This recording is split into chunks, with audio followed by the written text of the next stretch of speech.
Kyiv पर विनाशक attack किया गया है। रूस ने 2 इस्कंदर मिसाइल से अटैक किया। ये मिसाइल हमले में यूक्रेन का पावर स्टेशन तबाह।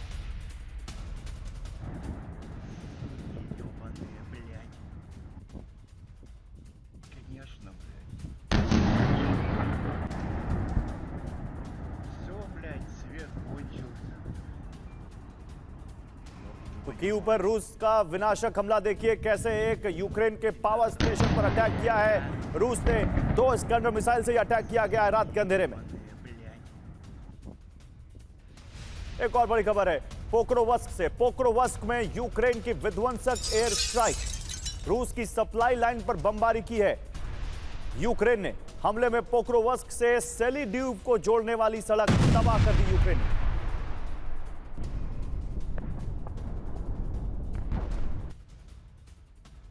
देखिए कैसे धुआं धुआं कर दिया उस सड़क को यूक्रेन ने। ये दरअसल पोक्रोवस्क में यूक्रेन ने अटैक किया है ताकि रूस को नुकसान पहुंचाया जा सके। और डोनेस्क में यूक्रेन बिछा आ रहा है बारूदी सुरंग का जाल। डोनेस्क में अपने इलाके में यूक्रेन बिछा रहा है। डोनेस्क में बारूदी सुरंग की चपेट में आया एक जानवर।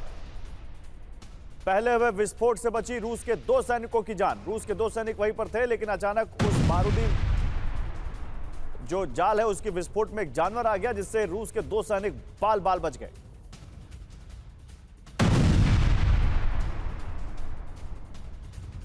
एक और बड़ी खबर, यूक्रेन में रूस का शाहेद ड्रोन का हमला किया है यहां पर यूक्रेन में। रूस ने यूक्रेनी हेलीकॉप्टर से ड्रोन पर फायरिंग, साइड माउंटेड मिनीगन से ड्रोन तबाह कर दिया यूक्रेन की सेना ने। तो शाहेद ड्रोन को ईरान ने दिया है रूस को, और उसी ड्रोन से यूक्रेन पर अटैक करने की कोशिश कर रहा था रूस, लेकिन अपने अटैक हेलीकॉप्टर से उन ड्रोन को तबाह कर दिया यूक्रेन ने।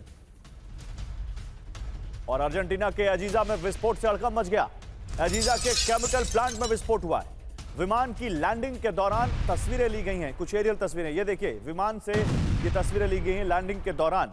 केमिकल प्लांट में विस्फोट से कई इमारतों को नुकसान पहुंचा है। दरअसल जब यह विस्फोट हुआ उसी के ऊपर एक विमान गुजर रहा था, उस विमान से ये तस्वीरें ली गई। आप देखिए ये अर्जेंटीना की तस्वीरें हैं। अजीजा प्लांट है जहां पर एक फैक्ट्री में ये केमिकल ब्लास्ट हुआ है और कई इमारतों को नुकसान पहुंचा है।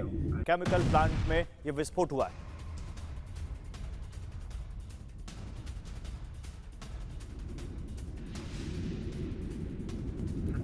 और अब मैक्सिको से खबर है। मैक्सिको में जेन ज़ी ने विद्रोह कर दिया है। मैक्सिको के राष्ट्रपति के खिलाफ विरोध प्रदर्शन। पुलिस और प्रदर्शनकारियों में हिंसक झड़प हो रही है। प्रदर्शनकारियों ने राष्ट्रपति भवन की दीवार गिराई।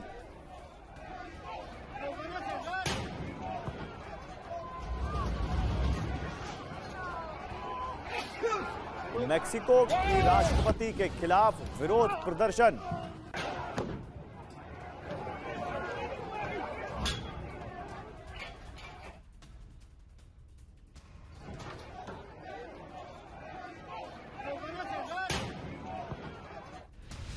और मैक्सिको में शीनबाम सरकार के खिलाफ सड़कों पर उतरे जेन ज़ी। ड्रग, हिंसा और सुरक्षा नीतियों के खिलाफ प्रदर्शन। विरोध प्रदर्शन में करीब 150 लोग घायल हो गए। तो देखिए मैक्सिको में जो उनकी राष्ट्रपति हैं शीनबाम, उनके खिलाफ कैसे सड़क पर जेन ज़ी आ गया। तस्वीरें देखिए, सुरक्षा बलों को यहाँ पर बल प्रयोग भी करना पड़ा है, और जो उधर से जेन ज़ी उन पर पत्थर बरसा रहे हैं उससे खुद का बचाव भी करना पड़ रहा है। ड्रग, हिंसा और सुरक्षा नीतियों के खिलाफ प्रदर्शन कर रहे हैं जेन ज़ी। करीब 150 लोग इस विरोध प्रदर्शन में घायल हुए। तो 2 बड़ी खबरें हैं मैक्सिको से। 2 तस्वीरें हम आपको दिखा रहे हैं, जेन ज़ी का प्रदर्शन और जेन ज़ी के प्रदर्शन में कैसे लोग यहाँ घायल हुए। लेकिन मैक्सिको में जेन ज़ी का आक्रोश तो हम आपको दिखा ही रहे हैं। पुलिस और प्रदर्शनकारियों में हिंसक झड़प। भ्रष्टाचार के खिलाफ उतरे युवा, राष्ट्रपति भवन की दीवार गिरा दी। ये 4 तस्वीरें देखिए।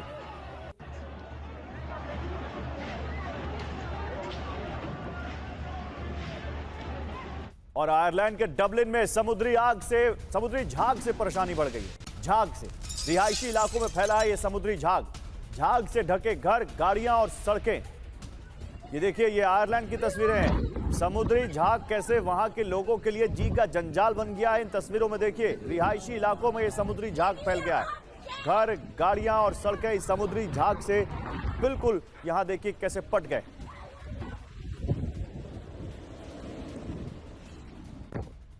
और आइए आप जरा बिग वॉल पर आपको ये 8 बड़ी खबरें हमेशा की तरह दिखाते हैं। 8 बड़ी खबरें इस बार आज की कौन सी हैं? पहली खबर देखिए, कीव पर रूस का विनाशक हमला हमने आपको दिखाया। दूसरा, पोक्रोवस्क में यूक्रेन ने एयर स्ट्राइक की है। तीसरा, बारूदी सुरंग की चपेट में कैसे एक जानवर आया। और चौथा, यूक्रेनी हेलीकॉप्टर से ड्रोन पर फायरिंग की गई और शायद ड्रोन का खात्मा कर दिया यूक्रेन ने। 4 खबरें और देखिए। अर्जेंटीना में विस्फोट से हड़कंप मच गया। मेक्सिको में जेनजी ने विद्रोह किया। ड्रग हिंसा और सुरक्षा नीतियों का विरोध कर रहे हैं लोग। और कैसे वहां आपने आपको दिखाया आयरलैंड में रिहायशी इलाकों में समुद्री झाग फैल गया। ये 8 बड़ी खबरें, लेकिन अब आपको दिखाते हैं कैसे 2 बड़ी यहां पर जो खबरें, 4 बड़ी खबरें जो हम आपको दिखा रहे थे, इन 4 खबरों को और ध्यान से देखिए। एक तो ईरान की खबर हमने आपको बताई थी, कैसे वहां पर इमरजेंसी अलर्ट जारी किया गया है, धमाका हुआ है, तेहरान में लोगों को वार्निंग जारी की जा रही है। दूसरा, पाकिस्तान में धमाका, खौफ में मुनीर की सेना। कैसे? क्योंकि वहां पर अभी भी हालात सही नहीं है, आउट ऑफ कंट्रोल है वहां बॉर्डर पर। तीसरा, हम बता रहे थे नेटो देश ने न्यूक्लियर टेस्ट किया, दरअसल वो फ्रांस है। फ्रांस ने न्यूक्लियर मिसाइल टेस्ट किया है और रूस में इसको लेकर हाई अलर्ट है। और चौथा, वेनेजुएला हमलों से हड़कंप, मादुरो का फाइनल ऑफर। इस पर भी बात करेंगे, एक पूरा सेगमेंट है वेनेजुएला पर बात करने के लिए। लेकिन पहले ईरान की राजधानी वाली खबर आपको और डिटेल में दिखाते हैं। ईरान की राजधानी तेहरान में धमाके की खबर है। तेहरान के रिहायशी इलाके में जोरदार धमाका हुआ है। मिलाद टावर के नजदीक उठता दिखा है धुआं।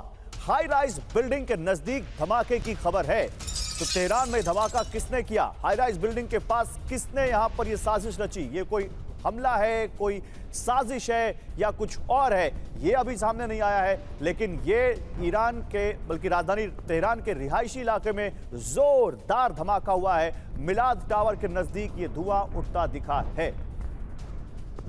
उधर ईरान से एक और बड़ी खबर है। ईरान में युद्ध की बड़ी तैयारी शुरू हो गई है। ईरान के शहरों में बॉम्ब शेल्टर्स बनाए जा रहे हैं। तेहरान समेत बड़े शहरों में शेल्टर्स बनाए जा रहे हैं। मिसाइल हमले से बचने के लिए अंडरग्राउंड शेल्टर्स की तैयारी हो रही। देखिए कैसे बड़े युद्ध स्तर पर ये शेल्टर बनाए जा रहे हैं। मेट्रो टनल्स को शेल्टर्स बनाने की तैयारी है। ईरानी अधिकारियों के हवाले से इजरायली मीडिया की यह रिपोर्ट है।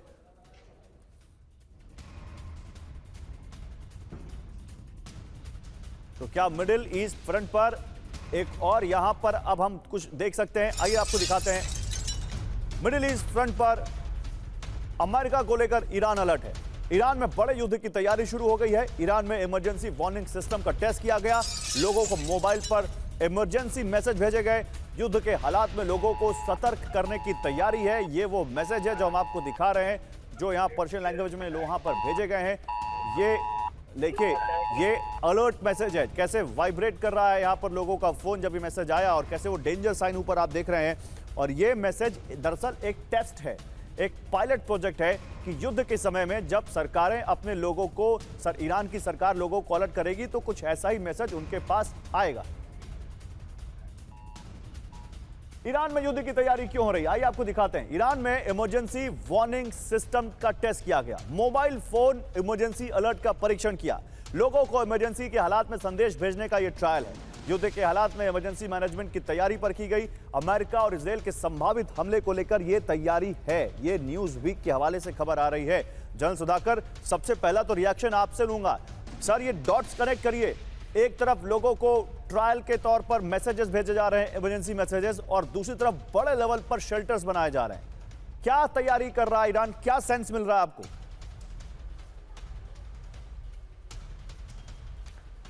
गौरव, सबसे पहले तहे दिल से मैं आपको धन्यवाद देता हूं कि आपने मुझे आपके चैनल में फिर से इनवाइट किया। Most welcome sir. और मेरे जो डिस्टिंग्विश्ड को पैनलिस्ट हैं, सबको मेरा बधाई और शुभकामनाएं। जहां तक आपकी सवाल है, सवाल के जवाब में मैं सिर्फ 2-3 जो मुद्दे हैं उनको हाईलाइट करना चाहता हूं। पहला मुद्दा है कि मिडिल ईस्ट में लड़ाई समाप्त नहीं हुई है।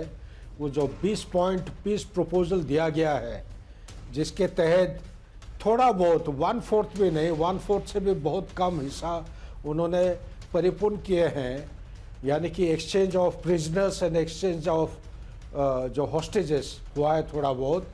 इसके अलावा अभी तक सीज फायर की कोई नाम पता नहीं है और हमास की डिसआर्मामेंट का कोई प्रोग्रेस की बात नहीं हो रही है।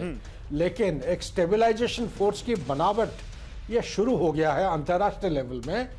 किस हद तक कहां तक ये सक्सेसफुल हो गए, it is too early to say. लेकिन मैं एक चीज यहीं पे जाहिर करना चाहता हूं, नेतान्याहू और अमेरिका, इनको उनका इरादा पूरा क्लियर है। वो इरादा है कि जो क्लीन चिट का टॉप सीक्रेट डॉक्यूमेंट 1997 में 96 में बना था, उसमें क्लियरली उन्होंने बता रखा है कि पैलेस्टीनियंस के लिए कोई जगह नहीं है। कहां पे? मिडिल ईस्ट में। तो इसको एक बैकग्राउंड में मद्देनजर रख के आप बाकी चीजों को आप अपना डॉट्स को ज्वाइन करना शुरू करिए। अगर पैलेस्टीनियंस का कोई जगह नहीं है तो 20 पॉइंट का जो पीस प्रपोजल है उसका मान्यता क्या है? टू नेशन थ्योरी का कोई जगह नहीं है तो पीस प्रपोजल कहीं नहीं टिकेगा, वो टेनेबल नहीं है। नंबर 2, ये जो लड़ाई अभी चल रही है अभी तक समाप्त नहीं हुआ है। ये कोई सीज फायर का नाम नहीं है, आसपास नहीं है। ये लड़ाई आने वाले समय में चलती रहेगी। नंबर 3, एक जबरदस्त अटैक होने जा रहा है ईरान के ऊपर। वो अटैक मेरे को लग रहा है कि अमेरिका भी इसमें शामिल होगा। और उस अटैक का एक अहम मुद्दा यह है कि हर 6-9 महीने में माउथ द ग्रास जो कॉन्सेप्ट होता है, जब तक उनके टेंटिकल्स को लगातार उनको दबाव नहीं डालेंगे, लगातार उनको कमजोर नहीं करते रहेंगे, ये हर 2-3 महीने में अपना अगली शक्ल को दिखाते रहेंगे और इजरायलीज के खिलाफ वो अटैक करते रहेंगे। ठीक है, तो इसी मतलब आपका साफ है यहाँ पर जनरल सुधाकर कि ये अभी तो ट्रेलर था, असली पिक्चर अभी बाकी है और ये ईरान भी समझ रहा है, इसीलिए वो तैयारियां ये कर रहा है। I'll come to you sir again, but अभी मुझे कुछ पाकिस्तान से रिलेटेड खबर दिखानी है और पाकिस्तान में धमाका जो हुआ है इस क्या कहता है, आइए आपको जरा डिटेल में बताता हूं। पाकिस्तान के सिंध में जोरदार धमाका हुआ है। मोची गोट एयरपोर्ट के पास यह विस्फोट हुआ है। धमाके में 6 लोगों की मौत हो गई है, 25 घायल हो गए। पाकिस्तान के हैदराबाद में धमाके से हड़कंप मच गया है। आपको याद होगा कुछ दिन पहले पाकिस्तान के इस्लामाबाद में हाईकोर्ट के पास एक बड़ा ब्लास्ट हुआ था। उसी दिन खैबर पख्तूनख्वा के पास भी एक ब्लास्ट हुआ था। तो पाकिस्तान में धमाके रुक नहीं रहे, लगातार हो रहे हैं। सिंध में हैदराबाद के पास हैदराबाद में धमाके से हड़कंप मच गया है। 6 लोगों की मौत इस धमाके में भी हो गई। और पाकिस्तान के हैदराबाद में इस धमाके के बाद सनसनी फैल गई। भयंकर विस्फोट से पूरी बिल्डिंग तबाह हो गई। रिपोर्ट के मुताबिक बिल्डिंग में रखा था विस्फोटक। एयरपोर्ट के नजदीक बिल्डिंग में धमाका हुआ है। तो सिंध में ये जो ब्लास्ट हुआ इसके बाद कैसे वहां अफरा तफरी फैल गई, लोग कैसे देखिए डर के उधर भागने लग गए, कैसे वहां पर ये एक पूरी बिल्डिंग से तबाह हो गई। एयरपोर्ट के पास एक बिल्डिंग में ये विस्फोटक रखा हुआ था और वहां ये धमाका हुआ है। आइए आपको 4 तस्वीरें दिखाते हैं। पाकिस्तान के सिंध में धमाका, धमाके के बाद कैसा वो गुबार उठा धुएं का, देखिए। एयरपोर्ट के पास ये विस्फोट हुआ, ये बड़ी बात है। पाक के हैदराबाद की बिल्डिंग में धमाका हुआ है। बिल्डिंग में विस्फोटक रखे थे, ये रिपोर्ट कह रही है। 6 लोगों की मौत हो गई है और 25 घायल हो गए हैं। मेरे साथ पाकिस्तान से एक पैनलिस्ट हैं, फखर यूसुफजई। फखर भाई ये बताइए इस पर्टिकुलर इस ब्लास्ट के बारे में क्या रिपोर्ट्स हैं और वहां जो चल रहा है आजकल, कई ब्लास्ट पिछले कुछ दिनों हुए हैं, इसको लेकर पाकिस्तान की सरकार की तरफ से क्या जानकारी मिल रही है आपको? Thank you very much and good evening Gaurav ji और आपकी टीम को भी। बेसिकली एक तो इशू चल रहा है, इसकी जो सिस्टम है स्पेशली टेररिज्म के हवाले से एक बड़ा जोरदार किस्म का फेस चल रहा है। खैबर पुख्तनख्वा हो, इसके साथ साथ बलूचिस्तान हो, लेकिन अभी रिसेंटली जैसे कि आपने जिक्र किया, एक हफ्ता पहले इस्लामाबाद जो डिस्ट्रिक्ट कोर्ट्स हैं उसके बिल्कुल फ्रंट गेट के ऊपर, जो मेन गेट है उसके ऊपर एक सुसाइड बॉम्बर्स ने आके अपने आप को उड़ाया। तो नो डाउट कि उसने बहुत सारे क्वेश्चंस रेज किए हैं। और सेम डे कैडेट कॉलेज वाना के ऊपर भी उससे एक दिन पहले अटैक हुआ था। वो भी बड़ा तकरीबन फॉर 30 आवर्स उन लोगों ने उस कैडेट कॉलेज को, जिसे कहते हैं, आइसोलेट करके रखा और फिर उसके बाद कहते हैं उन लोगों को निकाल दिया, उन स्टूडेंट्स और उन स्टाफ मेंबर्स को, और उसके बाद ऑपरेशन कंप्लीट करके 5 जो टेररिस्ट थे टीटीपी के उनको मार गिराया। लेकिन क्वेश्चन ये, आपने भी हैदराबाद का जिक्र कर दिया, इससे पहले पेशावर में किस तरह का सीटीडी का पुलिस स्टेशन था, वहां पे भी कुछ एक्सप्लोजिव पड़ा था, उसका ब्लास्ट हुआ और इस तरह की चीजें भी साथ हो रही। लेकिन मसला ये हो रहा है कि जिस दिन इस्लामाबाद का ब्लास्ट हुआ तो मीडिया ने ये खबर जिस वक्त रिपोर्ट करना शुरू की तो कहते सिलेंडर ब्लास्ट हुआ है। बट जैसे ही थोड़ा सा टाइम गुजरा तो क्योंकि हमारे यहाँ अनफॉर्चुनेटली खबरें कुछ और तरीके से किसी और सोर्सेज से आ रही होती हैं पिछले कुछ अरसे से, मतलब जो मीडिया हाउसेज है वो खुद की रिपोर्ट्स नहीं करते, बल्कि जब एक किसी और रास्ते से उनको खबर आती है तो उसको वो रिपोर्ट करते हैं, और जब तक वहां से कंफर्मेशन नहीं होती तो वो नहीं बताया जाता कि ये बम ब्लास्ट था, सुसाइड अटैक था, लेकिन उनका तो ओहदा पे ओहदा बढ़ाया जा रहा है पाकिस्तान में। पहले फील्ड मार्शल, उसके बाद चीफ ऑफ डिफेंस फोर्सेज, और उनके ही राज में देखिए पाकिस्तान में क्या हो रहा है। तो ये केवल यहाँ पर you scratch my back I scratch yours चल रहा है, और पाकिस्तान की जनता ऐसे ही धमाकों में मर रही है, या कुछ समझ में भी आ रहा है उन लोगों को करना क्या है? देखिए, मसला ये है कि ओहदे बढ़ाने से, चेक पोस्टें लगाने से, मिलिट्री ऑपरेशंस करने से, अगर हालात ठीक होते तो पाकिस्तान मेरे ख्याल सबसे बेहतरीन मुल्क होना चाहिए था, क्योंकि थाउजेंड्स के हिसाब से यहाँ पे ऑपरेशंस हुए और मुसलसल चल रहे होते हैं। आप throughout a year, throughout a week, throughout a day आप कहीं पे भी बात कर ले, फोन घुमा ले। और पुख्ता तरीके से रखता हूं अपने दर्शकों के सामने, फिर आपके पास आता हूं फखर भाई। खैबर पख्तूनख्वा में भी पाकिस्तानी सैन्य पोस्ट पर हमला हुआ है। टीटीपी ने ओरकजई इलाके में पाक मिलिट्री पोस्ट तबाह कर दी है। ओरकजई में टीटीपी ने सैन्य पोस्ट पर कब्जे का दावा किया है। टीटीपी फाइटर्स का दावा है ओरकजई पश्तून लोगों का इलाका है और इसीलिए उन्होंने इस पर कब्जा कर लिया है। और एक और बड़ी खबर है, खैबर पख्तूनख्वा में पाकिस्तानी सेना ने बर्बरता की है। आम लोगों पर फायरिंग करती दिखी है पाकिस्तान की सेना, आम लोगों पर, अपने ही नागरिकों पर। स्थानीय लोग कर रहे थे पाकिस्तान की सेना का विरोध और उन पर पाकिस्तान की सेना ने फायरिंग शुरू कर दी। देखिए खबर पख्तूनख्वा से ही, जबरन घरों में घुस रहे हैं पख्तूनख्वा के घरों में पाकिस्तानी सैनिक। सर्च ऑपरेशन के नाम पर लूट मचा रहे हैं पाकिस्तानी सैनिक। पश्तून लोगों के घरों में घुसकर लूटपाट कर रहे हैं पाकिस्तान के सैनिक, ये रिपोर्ट बता रही है। जबरन लोगों को हिरासत में ले रहे हैं पाकिस्तान के सैनिक। टीटीपी ने खैबर पख्तूनख्वा के ओरकजई में एक सैन्य पोस्ट पर कब्जा कर लिया। दूसरी खबर, खैबर पख्तूनख्वा में पाकिस्तान सेना की बर्बरता तब दिखी जब उन्होंने अपने ही लोगों को गोलियों का शिकार बनाया। और तीसरा, खैबर पख्तूनख्वा के घरों में घुस रहे पाकिस्तानी सैनिक और लोगों के घरों में लूटपाट मचा रहे हैं सर्च के नाम पर, और किसी को भी उठा रहे हैं उनके घरों से। तो ये तीन खबरें। फखर यूसुफ, एक छोटा सा रिएक्शन मुझे इस पर भी दीजिए। खैबर पख्तूनख्वा में क्या हालात आउट ऑफ कंट्रोल हो चुके हैं और पाकिस्तान की सेना के पास कुछ भी नहीं बचा, और इसलिए अब ऐसी तस्वीरें आ रही जहां अपने लोगों पर गोलियां चला रहे हैं?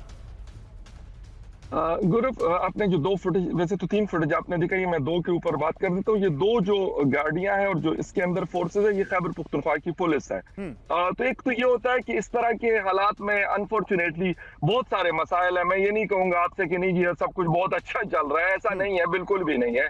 जिस वक्त ऑपरेशन हो रहे हैं उसमें भी बहुत सारे आम जो लोग हैं उनके साथ बहुत सारी प्रॉब्लम्स फेस कर रहे हैं, बहुत सारी लोगों की जानें जा रही हैं। और इसी के ऊपर खैबर पख्तूनख्वा की जो हुकूमत, चीफ मिनिस्टर खैबर पख्तूनख्वा सुहेल आफरीदी है, वो बार बार ये मुद्दा उठा रहे कि भाई आप इसके ऊपर हमसे बात करें और एक कोई सिस्टम बनाए, इसके लिए कोई रास्ता निकाले, कोई ऐसा तरीकाकार बनाए। ये आपने बोला, चलिए ये वहां की पुलिस का सिस्टम मामला है, लेकिन एक तो खबर मैंने दिखाई फखर यूसुफ जी, जहां पर टीटीपी ने एक जो मिलिट्री पोस्टर्स पर कब्जा कर लिया और लगातार वो क्लैश चल रहा है, तो वहां क्या हो रहा है? बिल्कुल उसके ऊपर, बिल्कुल मैं आपके ऊपर उसके ऊपर आ रहा हूँ, वीडियो के ऊपर। जहां तक बात है औरकजई हो गया, कुरमा हो गया, या बाकी ये पूरा जो बेल्ट है जो पुराना ट्राइबल एरिया हुआ करता था, वहां पे देखें, अगर कोई ये कहता है कि जी वहां पे हालात बहुत अच्छे हैं, बहुत मतलब बहुत कंट्रोल में है, तो I am really sorry for that, control नहीं है। और बहुत अच्छा कंट्रोल तो बिल्कुल भी नहीं है, ऑपरेशन भी चल रहे हैं। और टीटीपी, मैं कहता हूं कि शायद जितना पिछले 1-1.5 साल में हमने उनका एक एग्रेशन देखा है, वो अभी पिछले 2 महीनों में उसके डबल या ट्रिपल उन्होंने अपने एग्रेशन को बढ़ाया है। वो हर तरह का अटैक कर रहे हैं। वो पाकिस्तान की सेना के लिए एक बड़ी चुनौती है यहाँ पर। ठीक है फखर भाई, आता हूँ आपको। देखिए इस बीच एक और बड़ी खबर है, बलूचिस्तान में पाकिस्तानी सेना की बर्बरता आपको दिखाते हैं। अभी हमने सिंध की खबर दिखाई, हमने आपको दिखाई खैबर पख्तूनख्वा की, अब बलूचिस्तान देखिए। पाकिस्तान सेना की बर्बरता, बलोचों के गांव पर पाकिस्तानी सेना ने हमला किया है, कई घरों को पाकिस्तानी सेना ने आग लगा दी है, ये रिपोर्ट बता रही है। अगली खबर खैबर पख्तूनख्वा से है, जहां पर पाकिस्तानी सेना का वहां की स्थानीय पुलिस का विरोध हो रहा है। खैबर पख्तूनख्वा के सीएम सोहेल आफरीदी का पाक सेना पर आरोप, आम लोगों की हत्या कर रही है पाकिस्तानी सेना, मस्जिदों और घरों पर हमले कर रही है पाकिस्तान की सेना, पश्तून लोगों को निशाना बना रही है पाकिस्तानी सेना। ये कौन कह रहा है? ये खैबर पख्तूनख्वा के सीएम कह रहे हैं।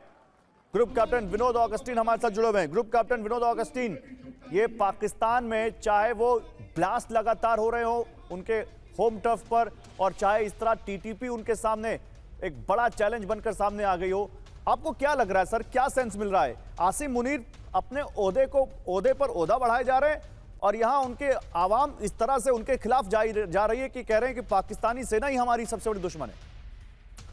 देखिए, हम वीडियो में देख ही रहे हैं, प्रत्यक्ष को प्रमाण किया। पाकिस्तान के जो फील्ड मार्शल आसिम मुनीर हैं, उनके अधीन जो बलूचिस्तान, जहां पूरे के पूरे बलूच गांव जो है नष्ट हो गए, पीछे आगजनी आप देख ही रहे हैं, पूरा का पूरा गांव जल रहा है और जलकर राख हो गया है। बच्चे बेघर हो गए हैं, माताएं अपनी बेटियों की अंतिम यादों की तलाश में मलबे में खुदाई कर रही हैं और हमें दिख रहा है ये स्क्रीन पे। इसमें मतलब दो राय नहीं हो सकता है, पहली बात गौरव। और दूसरी और सबसे महत्वपूर्ण बात यह है, वो इलाका जो है, जैसे अभी जो अपने पाकिस्तानी गेस्ट बता रहे थे, वो इलाका जो है उसके जो सटे हुए अफगानी इलाके भी जो हैं, आज से नहीं हज़ारों सालों से वो एक वॉरलॉर्ड का इलाका रहा है, जहाँ पे जो लॉ ऑफ द लैंड है वो ज़्यादा एप्लीकेबल नहीं रहा है। आज नहीं, कहीं हज़ारों सालों से नहीं रहा है। तो वो एक कबीलों वाला वो इलाका है जहाँ गुर्बत ज़्यादा है, पढ़ाई कम है, और उस इलाके में जाकर के आप कोई अपना वर्चस्व नहीं दिखा सकते और अपना वर्चस्व का झंडा नहीं लगा सकते। आप जहां करते हैं वहां ये प्रॉब्लम होता है। अमेरिका के बाद नेटो देश का न्यूक्लियर टेस्ट, बड़ी खबर आ रही है। एक और नेटो देश है जिसने न्यूक्लियर टेस्ट किया है। दुनिया में हो क्या रहा है? फ्रांस ने न्यूक्लियर टेस्ट किया है, न्यूक्लियर कैपेबल मिसाइल का टेस्ट। दरअसल अनआर्म्ड न्यूक्लियर मिसाइल SMPAR का परीक्षण किया है फ्रांस ने। फ्रांसीसी नेवी ने कहा न्यूक्लियर स्ट्राइक का सिमुलेशन किया है हमने।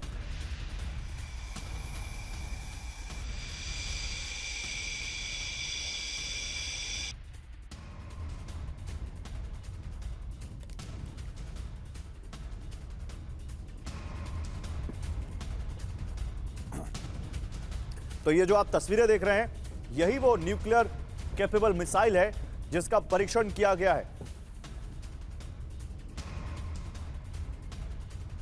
फ्रांस ने जिस तरह से इस मिसाइल का टेस्ट किया है उसके कई मैसेज हैं, इस पर हम बात करेंगे। लेकिन फ्रांस की न्यूक्लियर मिसाइल का टेस्ट, फ्रांस ने न्यूक्लियर कैपेबल मिसाइल SMPAR का टेस्ट किया है। यह राफेल फाइटर जेट से दागी गई missile, France naval nuclear air force को कमीशन की गई यह मिसाइल। फ्रांस नेवी का दावा, न्यूक्लियर स्ट्राइक का सिमुलेशन किया गया।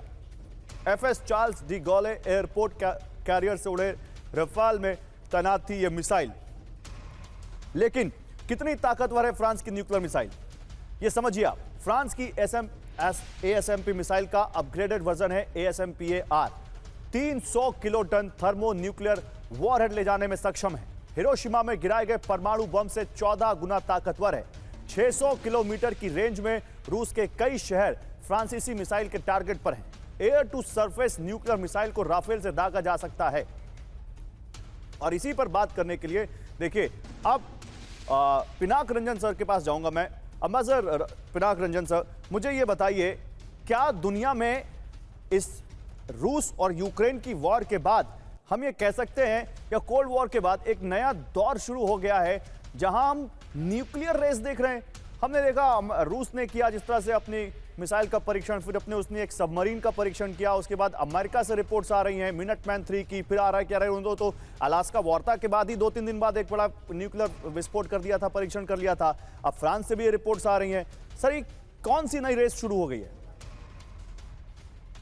पहली बात तो ये है कि ये मिसाइल टेस्ट है, इसमें डमी वॉरहेड टेस्ट किया गया, क्योंकि नई मिसाइलें जब बनती हैं, रेंज वगैरह या उसकी जो पेलोड वगैरह नहीं होती, उसको टेस्ट करना जरूरी है और फिर डिलीवरी सिस्टम टेस्ट करना। इसको न्यूक्लियर टेस्ट कहना ठीक, पर ये न्यूक्लियर केपेबल है क्योंकि ये जो मिसाइलें हैं इस पे हम न्यूक्लियर वॉरहेड लगा सकते हैं। और जैसे आपने कहा कि एक बड़ा में perhaps even हाइड्रोजन बॉम्ब भी लगा सकते हैं जिनका वजन ज्यादा। तो ये एक दौर जो शुरू हुआ है, मैं तो कहूँगा ये दौर शुरू हुआ है जब से प्रेसिडेंट ट्रंप ने कहा कि हम न्यूक्लियर टेस्ट करें, और जुड़ा तो खैर है ही ये यूक्रेन वॉर के साथ, क्योंकि अभी यूक्रेन में जो हो रहा है उसकी वजह से सब लोग सतर्क हो गए हैं कि शायद रशिया जो है हमारी तरफ न मुड़ जाए। इसलिए मुझे लगता है कि तैयारी चल रही है, सब लोग कर रहे हैं वेस्टर्न कंट्री, और उधर उधर से जो प्रोबिंग चल रहा है वो बहुत तगड़ा प्रोबिंग, बॉल्टिक्स की, आर्टिक, सब जगह प्रोबिंग चल रहा है, तैयारी चल रही है। अगर हम इस पे विचार करें तो लगता है कि हाँ एक नया दौर हुआ है। नहीं, और देखिए इससे जुड़ी एक और बड़ी खबर आ रही है, अम्बेसडर चक्रवर्ती आप रही मेरे साथ। देखिए एक और बड़ी खबर है, नया न्यूक्लियर वेपन भी तैयार कर रहा है फ्रांस, ये रिपोर्ट कह रही है। एयर लॉन्च्ड न्यूक्लियर मिसाइल बना रहा है फ्रांस, स्टेल्थ टेक्नोलॉजी से लैस ASMPAR का अपग्रेड वर्जन होगा, वो जो अभी है उसका भी अपग्रेडेड वर्जन 2035 तक फ्रेंच आर्मी में शामिल करने का लक्ष्य है। और फ्रेंच अधिकारियों के हवाले से ये न्यूज वीक ने हमें रिपोर्ट दी है। तो आइए जरा देखते हैं दुनिया में क्या न्यूक्लियर वॉर की तैयारी हो रही है, आखिर दुनिया में हो क्या रहा है। न्यूक्लियर कैपेबल मिसाइल ASMPAR का टेस्ट किया फ्रांस ने। अमेरिका इससे पहले B6112 ग्रेविटी बॉम्ब का परीक्षण कर चुका है। उसने मिनटमैन 3 ICBM का परीक्षण भी किया है। रूस ने पोसाइडन न्यूक्लियर टॉर्पीडो का परीक्षण किया है। बुरीवेस्निक ICBM का परीक्षण रूस ने किया है। RS-24 यार्स ICBM का परीक्षण रूस ने किया है। RSM-56 भुलावा बैलिस्टिक मिसाइल टेस्ट वो कर चुका है। तो ये जनरल सुधाकर, एक छोटा सा रिएक्शन आपका भी, ये क्या आपको लगता है कि ये दुनिया एक बार फिर से उसी रैट रेस में जा रही है जहां सबको सबसे ज्यादा परमाणु बम रखने?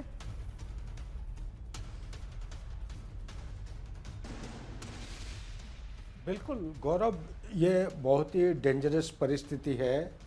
जब से डोनाल्ड ट्रंप ने ये स्टेटमेंट और उनको पेंटागन को हुक्म दिया है कि बाकी अगर देश हैं जो न्यूक्लियर टेस्ट कर रहे हैं CTBT के बावजूद, हालांकि CTBT का कोई लीगैलिटी आज के दिन में नहीं है, क्योंकि 44 देश जिन्होंने वादा किया था रेटिफाई करने के लिए वो किए नहीं हैं। कुछ साइन किए हैं लेकिन रेटिफाई नहीं किए हैं, कुछ साइन नहीं किए हैं और रेटिफाई भी नहीं किए हैं। तो उनमें से एक इंटरनेशनल एक मॉनिटरिंग सेल होता है जो पूरा विश्व प्लैनेट के अंदर जहाँ जहाँ पे न्यूक्लियर टेस्टिंग होता है उसका काबिलियत है, वो सेस्मिक जो रीडिंग है उसके मुताबिक वो अंदाज लगा सकते हैं, एसेस कर सकते हैं कहाँ पे न्यूक्लियर टेस्ट हो रहा है। ये बेसिकली न्यूक्लियर टेस्टिंग को कॉम्प्रिहेंसिव टेस्ट बैन ट्रीटी जो है 1996 में अपनाया गया था, लेकिन it has not been put into force. तो जिसके वजह से बाय गॉड्स ग्रेस ये अभी तक चल रहा है, उसका जो मोराटोरियम चल रहा है, सेल्फ इम्पोज मोराटोरियम बोलिए, या 33 साल से कोई टेस्ट हुआ नहीं है। अमेरिका ने नहीं किया है, ना कि रशिया, ना कोई चाइना किए हैं। लेकिन एलिगेशंस ऐसे डाल रहे हैं जैसे कि चाइना, पाकिस्तान, रशिया कर रखे हैं। मिसाल के तौर पे रशिया ने जो 2 हथियार उन्होंने टेस्ट किए हैं वो न्यूक्लियर पावर्ड वेपन सिस्टम है। फॉर एग्जांपल एक न्यूक्लियर पावर्ड है बुरेवेस्टनिक एक क्रूज मिसाइल है, 14,000 किलोमीटर दूरी से वो उसको फायर किया गया है। इसका जो लॉन्च व्हीकल है न्यूक्लियर पावर्ड, ये न्यूक्लियर बॉम्ब को नहीं टेस्ट किया है। इसी तरह जो पोसाइडन का आप अभी थोड़ी देर पहले आप एल्यूड कर रहे थे, पोसाइडन एक अंडर सी ड्रोन है, इसको टॉर्पेडो को बराबर माना जाता है। पूरा विश्व में कोई ऐसा सिस्टम नहीं है जो इसको रोक सकता है। बताइए, ये भी एक न्यूक्लियर पावर्ड लॉन्च व्हीकल है, न्यूक्लियर हथियार टेस्ट नहीं किया है। अगर डोनाल्ड ट्रंप जिस चीज को जिगर किए हैं अगर शुरू करते हैं, पूरा विश्व में मैं कह रहा हूं बहुत ही एकदम खतरनाक परिस्थिति साबित हो सकता है। पूरा न्यूक्लियराइज हो जाएगा और उसको कंट्रोल करने में बहुत मुश्किल होगी। Back to you please. Okay sir, मैं आता हूं आपके पास। इसी बीच एक और बड़ी खबर, पैसिफिक में आमने सामने अमेरिका और रूस। अमेरिका के नजदीक रूस का खुफिया जहाज, रिपोर्ट कह रही है हवाई द्वीप से सिर्फ 15 नॉटिकल मील दूर इंटेलिजेंस शिप रूस का। अमेरिकी कोस्ट गार्ड ने रूस के जहाज को चेतावनी दी। खुफिया जहाज के ऊपर HC-130 हरक्यूलिस विमान की उड़ान भी भराई। न्यूज वीक की रिपोर्ट में बड़ा दावा। तो अमेरिका ने खोले कई वॉर फ्रंट। देखिए 5 तस्वीरें आपके सामने। सीरिया ISIS पर हमला, वेनेजुएला हमले की तैयारी, दक्षिण कोरिया न्यूक्लियर सबमरीन की तैयारी, जापान न्यूक्लियर बॉम्बर भेजे, ईरान इमरजेंसी वार्निंग सिस्टम का टेस्ट। तो ये 5 वॉर फ्रंट क्या यहां पर है। तो इसमें से हमने 2 खबरें तो आपको दिखा दी हैं। देखिए हमने इसमें आपको दिखाया है कि कैसे न्यूक्लियर को लेकर क्या रेस चल रही है, ईरान में क्या हो रहा है, यह हमने आपको दिखाया है। अमेरिका कैसे एक और वॉर फ्रंट पर हमला करने जा रहा है। सीरिया में अमेरिका का बड़ा एयर अटैक, अल बाब में चलती कार पर रॉकेट अटैक किया गया। हमले में ISIS के सीनियर कमांडर की मौत हो गई, ये रिपोर्ट करी। ये धमाका देखिए, ये धमाका देखिए, कैसे चलती सड़क पर धमाका हुआ है। ये सीरिया में अमेरिका की कुल 11 एयर स्ट्राइक, अल बाब में चलती कार पर रॉकेट अटैक किया अमेरिका ने।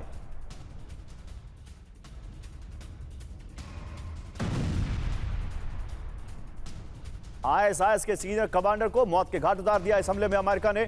उधर ईस्ट चाइना फ्रंट पर अमेरिका की न्यूक्लियर वार्निंग। जापान पहुंचे अमेरिका के B-1B न्यूक्लियर बॉम्बर। चीन को अमेरिका की न्यूक्लियर चुनौती। F-2A F-15J फाइटर जेट्स की तैनाती की गई है। चीनी बॉर्डर के करीब वॉर ड्रिल में B-1B अपनी ताकत दिखाएगा।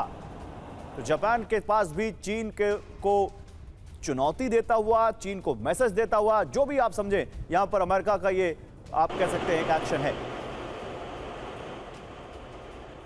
अब कोरिया की तरफ चलते हैं। नॉर्थ कोरिया को अमेरिका की न्यूक्लियर वार्निंग। साउथ कोरिया के लिए न्यूक्लियर सबमरीन बनाएगा अमेरिका। अटैक न्यूक्लियर सबमरीन के लिए फ्यूल सोर्स देगा अमेरिका। नॉर्थ कोरिया से भारी टेंशन के बीच ये अमेरिकी एक्शन है। तो दक्षिण कोरिया के लिए परमाणु सबमरीन बनाएगा अमेरिका। देखिए परमाणु सबमरीन के लिए फ्यूल सोर्स देगा यूएस। सीधे सीधे नॉर्थ कोरिया को मैसेज है। और अब वेनेजुएला से खबर है। वेनेजुएला पर हमले की फाइनल तैयारी कर रहा अमेरिका। व्हाइट हाउस में वेनेजुएला पर हाई लेवल मीटिंग चल रही है। वेनेजुएला में 3 जगह धमाकों से हड़कंप मच गया। तो क्या फुल एंड फाइनल करने की तैयारी में है अमेरिका वेनेजुएला का? यह बड़ी खबर है।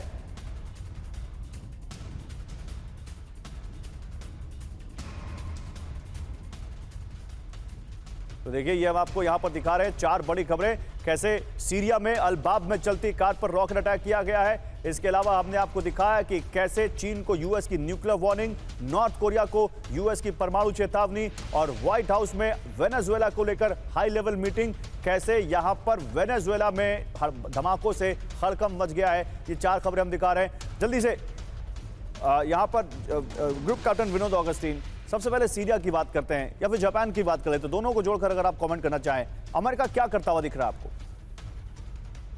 देखिए गौरव जी, 2 चीजें हैं।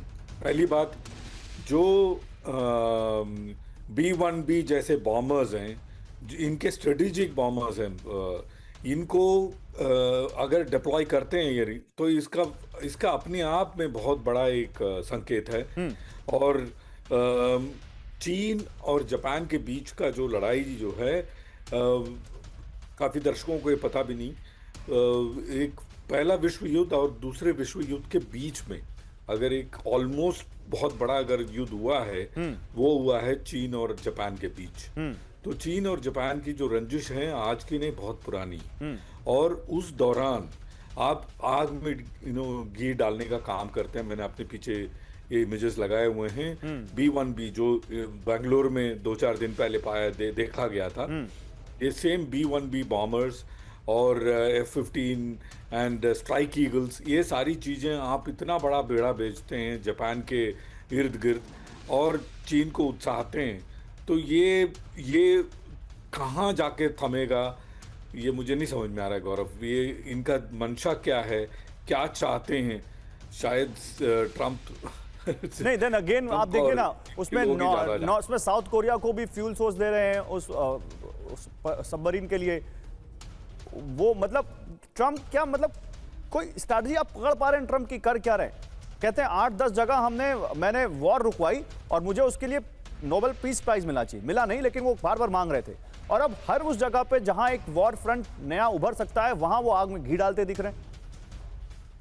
वही मुझे नहीं समझ में आ रहा है, ये MICC जो है मिलिट्री इंडस्ट्रियल कंग्रेशनल कॉम्प्लेक्स है, इससे ड्रिवन है, लेकिन वो मनी बन में ये भी चाहते हैं कि मुझे नोबेल पीस प्राइज भी मिल जाए और मेरा साजो सामान और माल वगैरह भी बिके। तो दुनिया में अगर आज देखते हैं हर एक लड़ाई क्षेत्र में आप देखिए USA का हाथ है, या तो डायरेक्टली या इनडायरेक्टली।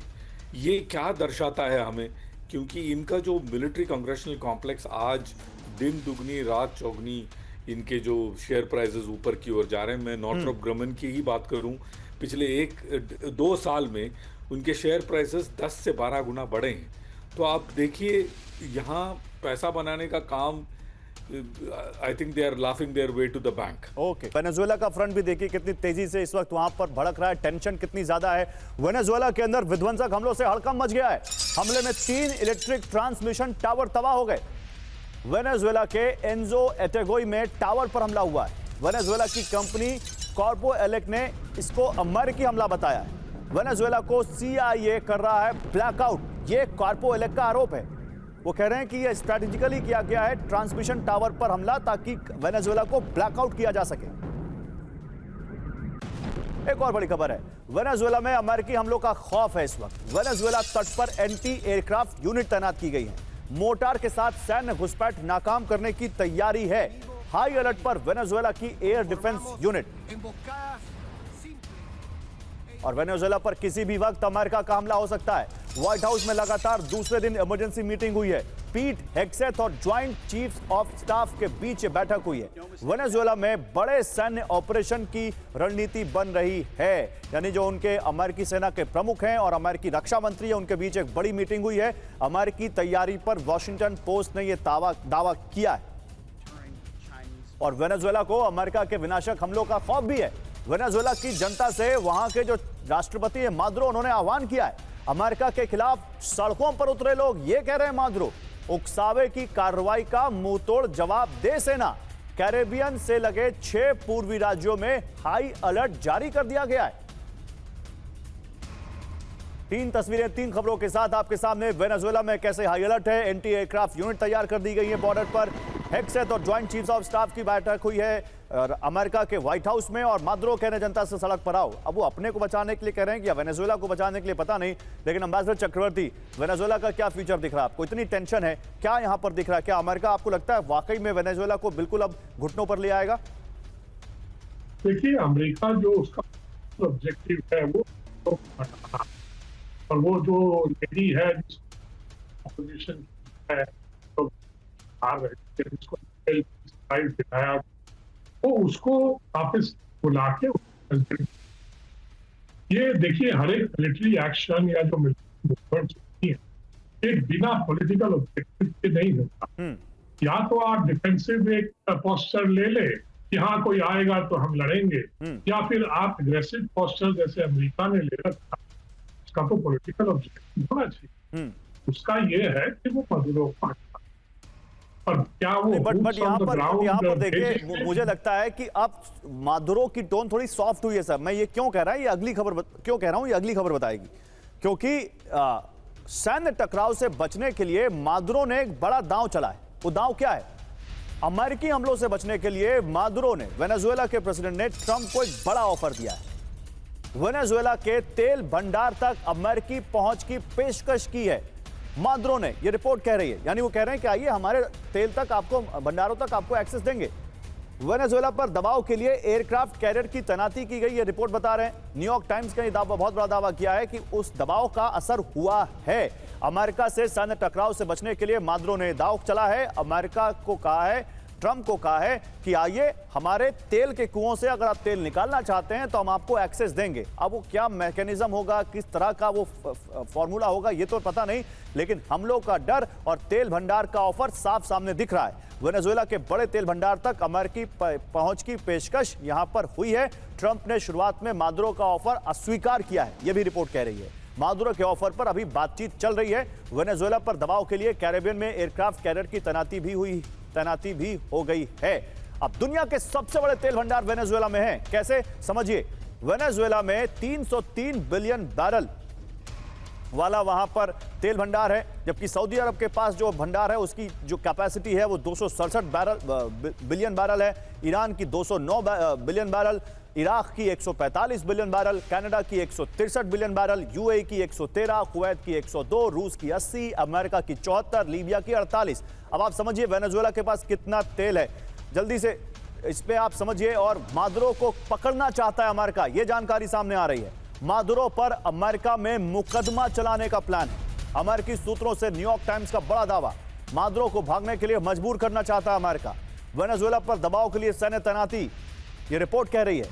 अमेरिकी अधिकारियों ने यूरोपीय अधिकारियों को बताया, यह कह रही है ये रिपोर्ट। और एक और बड़ी खबर है, वेनेजुएला के नजदीक चीन का वॉरशिप पहुंच चुका है। कैरेबियन सी में चीन के वॉरशिप की एंट्री हो चुकी है। अमेरिका के सदर्न कमांड से सिर्फ 120 मील की दूरी पर है ये। वेनेजुएला, निकारागुआ और कोलंबिया के दौरे पर है चीन का जहाज। अमेरिकी हमले होने पर चीन से हस्तक्षेप की उम्मीद में है वेनेजुएला।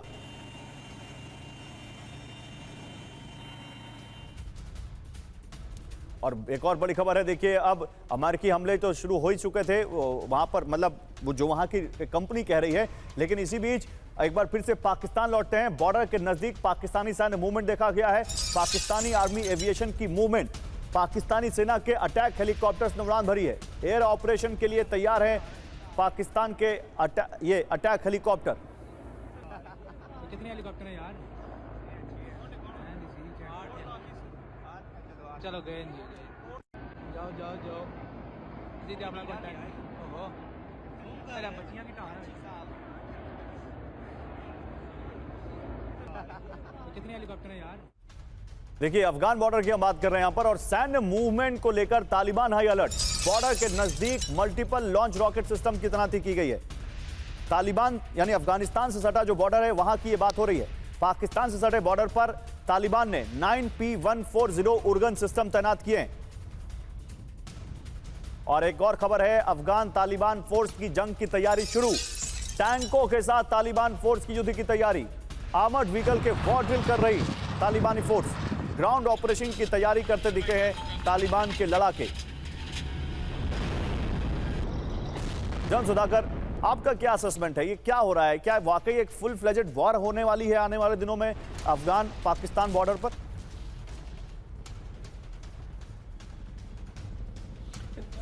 नहीं गौरव, मेरा असेसमेंट ये कहता है कि वॉर के लिए ना अफगानिस्तान कैपेबल है, पाकिस्तान के पास तो कुछ है ही नहीं। ये तो भिखारी के जैसे कटोरी लेके इधर उधर भीख मांगने जा रहा है।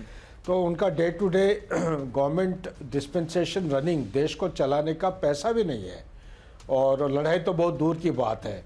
लड़ाई के लिए आपको टैंकों में आपकी डीजल चाहिए, आपका एम्यूनेशन चाहिए, जबकि एक देश के पास पाकिस्तान वॉर प्लान के मुताबिक 5 हाई इंटेंस रेट के एम्यूनेशन होना चाहिए।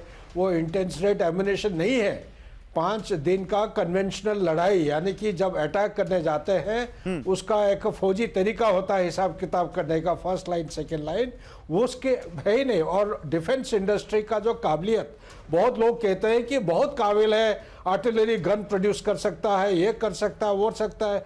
अगर थोड़ा गहराई में जाके आप डॉट्स को ज्वाइन करेंगे, उनके पास जो ऑर्डिनेंस फैक्ट्री में लोग काम करते हैं उनको तनख्वाह देने के लिए पैसा नहीं है, तो काम करने वाले नहीं है तो गन कैसे प्रोड्यूस करेंगे? तो ऐसा हालत में ना पाकिस्तान कैपेबल है और Afghanistan is being run by non state actor. ये जो 3 लाख वॉर वेजिंग पीसेस छोड़ के गए थे यूएसए, ये करीब करीब $87 बिलियन का वर्थ वेपन्स इक्विपमेंट छोड़ के गए थे। इनमें से 40-60% जो है वो बर्बाद हो चुके हैं, या they cannot be used for any warlike stores और for war capability। तो इन सारी चीजों को मद्देनजर रखते हुए ये छुटपुट चलते रहेगा। कभी स्कर्मिशेस होंगे, उसके बाद ठंड पड़ जाएगी, फिर दोबारा स्टार्ट होगा। Thank you sir, thank you so much. Ambassador Chakravarti और ग्रुप कैप्टन ऑगस्टिन, आपका भी बहुत शुक्रिया हमारे साथ जुड़ने के लिए।